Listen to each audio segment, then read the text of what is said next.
Good afternoon, CPAC. How are you doing? No, that was really bad. A little bit over here. How are you doing? Yeah, that's better. Yeah, that's better. Good afternoon. A pleasure to be with you. And yesterday, you heard from leaders in the Trump administration on their health care progress. They've rolled back Obama administration regulations and restored access to affordable short-term health insurance. They work with states to offer new flexibility and relief from oppressive Obamacare regulations. In the Trump administration, they're taking on crony capitalism in our drug pricing system, have approved a record number of new generic drugs. And they're providing flexibility for small businesses and association health care plans to expand access to health care.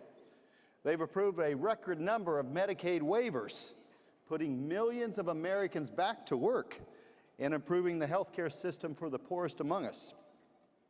And they're considering free market innovations to the drug approval process. Friends, they are doing the right thing. They're delivering on the promise of health care freedom, personal responsibility, and patient choice. They are fighting to put us back in charge of our health care. President Donald Trump, yes, and his health care team deserve our praise and applause.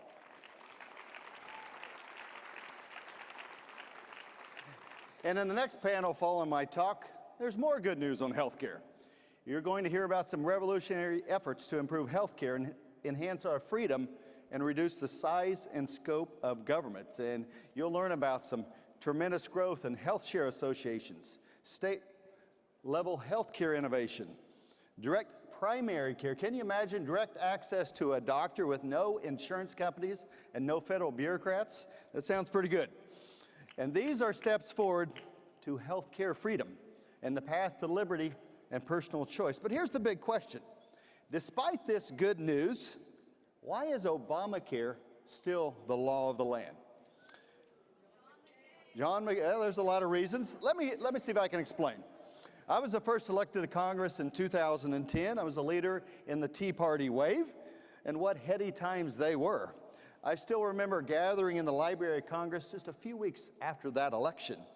There was a record 87 new Republican members of the House.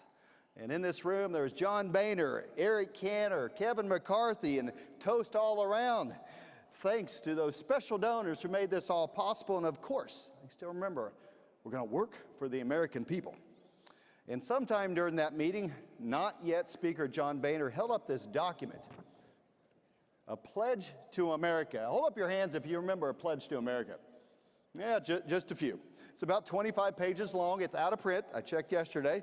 It was released with great fanfare during the campaign. But that night, John Boehner reminded us this pledge to America was the one major promise of the campaign on health care. We will repeal the Obama health care bill.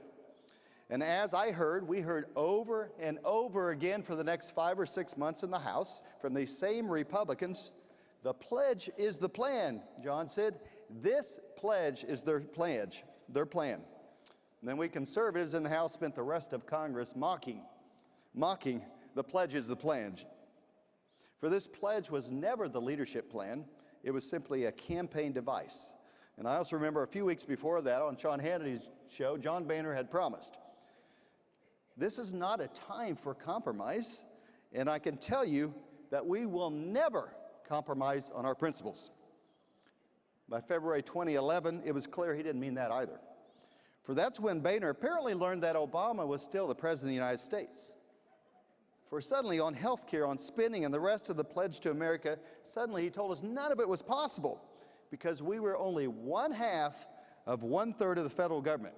Really, he said that over and over and over again. Suddenly, there was no way to repeal Obamacare unless we had more House Republicans, unless we had a supermajority in the Senate, and suddenly unless we had a Republican president. It just wasn't possible to keep the pledge to America. We remember that. Let's contrast this with this litany of excuses with the other party. Here's a fact.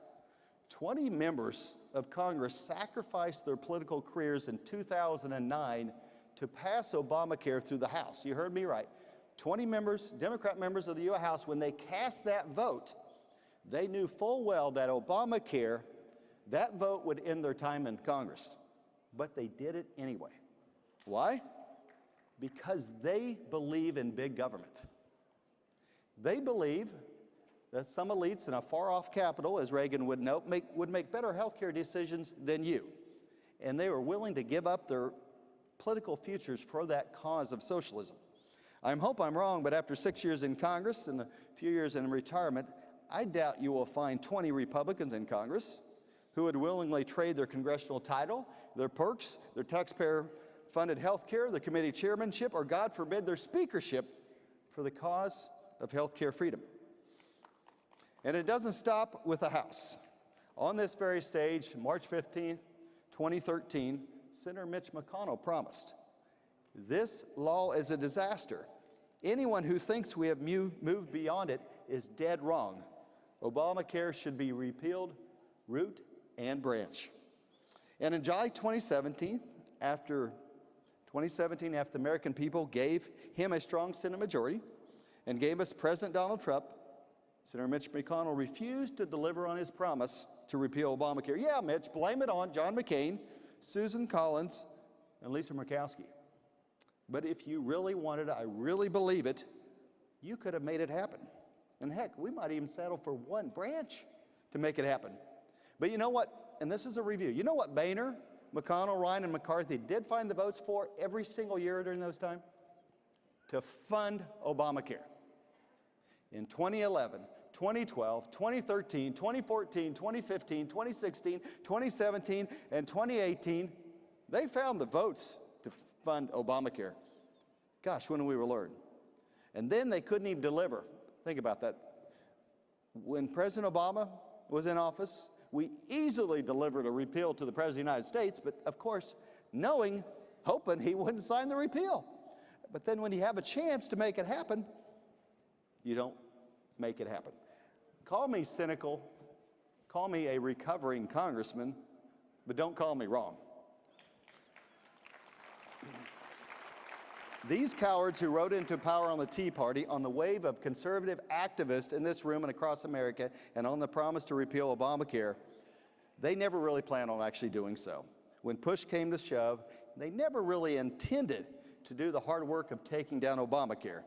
They never really expected to roll back the biggest power grab in American political history.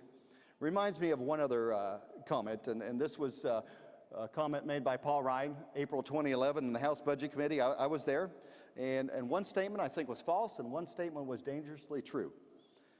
He promised in 2011, "We will cut spending."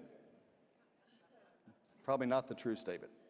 But then perhaps the most honest thing a politician could admit in Washington, he said, "Washington has not been telling you the truth." No kidding. No kidding, Paul. Washington has not been telling us the truth, and not just Obama, not just Pelosi, not just Schumer. Here's a message I have, and I hope you would have for Republicans on Capitol Hill.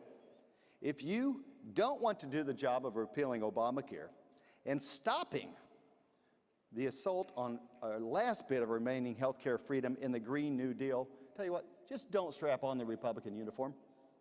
If you couldn't handle Obamacare, how can we trust you with taking down Medicare for all? And I would encourage you in this room, if you're listening online, please, I encourage you, don't vote, don't give money to, don't support anyone in Congress or running for Congress unless they have proven they are up to the task of defending our health care freedom. The left is coming for health care socialism, ladies and gentlemen. The Green New Deal and Medicare for all is the final assault for single-payer health care. We must be ready, we must be prepared, and we must not be misled by the same people, the same insiders, the same politicians who have wasted nearly 10 years of our freedoms by their failures. Not the government, not pharmaceutical companies, not insurance companies, not insurance companies, politicians, or bureaucrats. None of them shall control your health care. You, ladies and gentlemen, shall control your health care, and to do that, you must control our politicians. God bless you, and may God bless our efforts for health care freedom.